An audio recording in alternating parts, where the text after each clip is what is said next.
Assalamualaikum warahmatullahi wabarakatuh. Saya Nuraini dari kelompok 1 mata kuliah Filsafat Politik yang diampu oleh Bapak Ali Irawan MPD. Yang beranggotakan saya sendiri Nuraini, Leni Hayati, Cahya Mutiara, Sultan Maulana, Roni, dan Dede Wartono. Di sini kami akan menjelaskan filsafat menurut pemikiran Socrates. Langsung saja kita ke pembahasan yang pertama, yaitu pengertian filsafat. Apa itu filsafat? Filsafat merupakan suatu bidang studi yang mengajak manusia untuk menggunakan potensi akal yang luar biasa untuk senantiasa berpikir. Secara etimologi, filsafat berasal dari bahasa Yunani. Philo yang berarti cinta, Sophia yang berarti kebijaksanaan. Maka dari itu, filsafat berarti pengetahuan tentang kebijaksanaan dan prinsip-prinsip mencari kebenaran. Berfilsafat berarti berpikir rasional dan logis, mendalam dan bebas, tidak terikat oleh tradisi dan agama, untuk memperoleh sebuah kebenaran. Pengertian filsafat menurut beberapa para ahli. Menurut Harun Nasution, sebagaimana dalam Toto Soeharto, filsafat dipandang berasal dari bahasa Arab, yaitu falsafah dengan timbangan.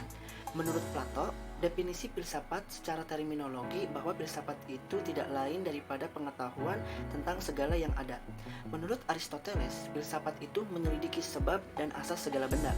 Menurut Marcus Tullius Cicero, merupakan filsafat itu adalah pengetahuan tentang sesuatu yang maha agung dan usaha-usaha mencapai yang tersebut. Menurut Harun Nasution, dalam Ali Anwar dan Tono Tepe, filsafat dipandang sebagai cara berpikir menurut tata tertib atau logika, dengan bebas tak terkait oleh tradisi, dogma, atau agama, dengan sedalam-dalamnya sehingga sampai ke dasar persoalan.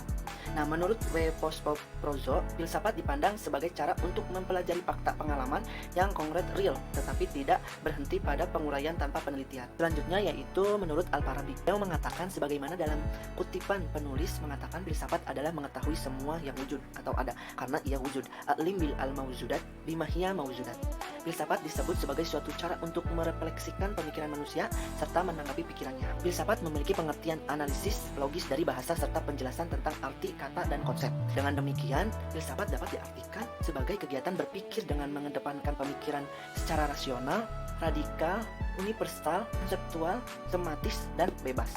Ada 10 metode untuk mempelajari filsafat. Yang pertama, metode kritis. Metode ini dipergunakan oleh Socrates dan Plato.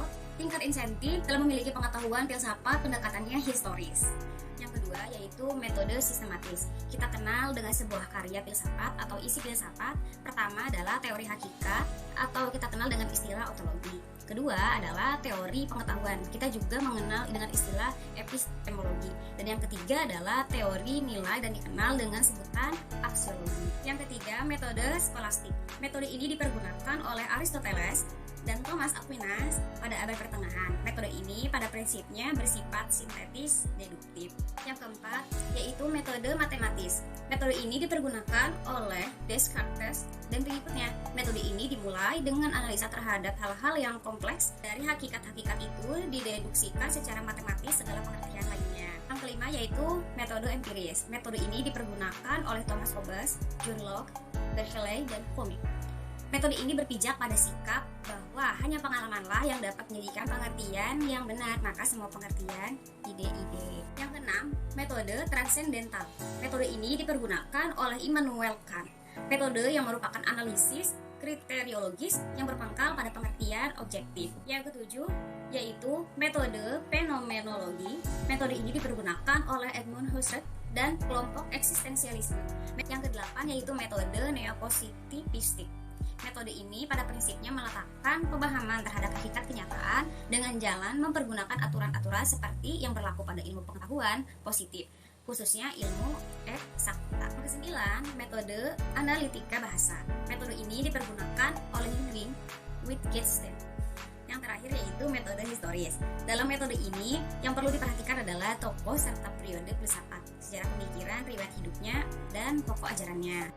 Refleksi atas fenomena dalam kesadaran mencapai penglihatan hakikat-hakikat murni. Sedangkan menurut Yahya 5, perajaan sebagaimana dalam Atam dan Beni, metode filsafat ada 3, yakni metode deduksi, metode induksi, metode dialektika.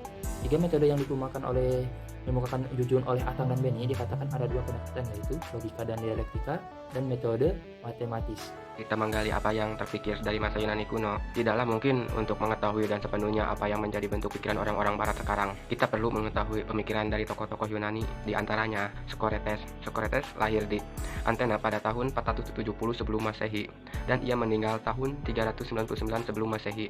Lahir dari keluarga di mana ayahnya ahli dalam pembuatan patung, sedangkan ibunya adalah seorang bidan. Awalnya ia membantu jejak sang ayah turut membuat patung, tetapi ia mengubah haluan hidupnya dari membuat batu menjadi bentuk watak manusia. Tampilan fisik Socrates bila melihat sosok tubuhnya bukanlah tipe laki-laki yang ideal untuk orang Yunani yang terkenal sangat menawan. Kebalikan dari itu, potongan badannya pendek, sedikit gemuk, mulutnya besar, hidungnya pesek, dan matanya menonjol keluar. Akan kekurangannya itu tertutupi dengan kelebihan pribadiannya serta budi luhurnya. Socrates adalah sosok yang amat kuat jasmaninya dan tahan menghadapi berbagai cobaan dan rintangan dalam hidup. Ia pernah berkali-kali membuktikan dirinya untuk Athena dalam peperangan dan pernah pula aktif dalam politik. Tetapi akhirnya ia mengundurkan diri dalam kehidupan politik. Masa hidupnya sejalan dengan perkembangan sofisme Athena Yunani. Hal yang unik dalam diri Socrates adalah bagi para muridnya selalu bertanya dan sungguh-sungguh selalu bertanya kepadanya. Sebab ia banyak tahu dan ia juga selalu berbicara dengan banyak orang, dengan siapa saja termasuk dengan pelukis, tukang, prajurit, ahli perang, sampai politikus. Pertanyaan itu awalnya mudah dan sederhana. Setiap jawaban disusul dengan pertanyaan baru yang mendalami, sampai kepada orang yang menganggap tahu tadi dihadapkan kepada tanggung jawab kebenaran. Ia mengaku sebagai orang yang tahu apa-apa, suatu sikap terkenal dengan istilah ironi Socrates. Secara sistematis, alur pemikiran Socrates dapat digambarkan sebagai berikut. Yang pertama, tujuan hidup manusia adalah memperoleh kebahagiaan. Yang kedua, kebahagiaan dapat diperoleh dengan keutamaan atau arete. Yang ketiga, mengetahui apa dan bagaimana arete itu harus diketahui dengan pengetahuan atau epitesme. Yang keempat, jadi pengetahuan arete adalah pengetahuan epitesme.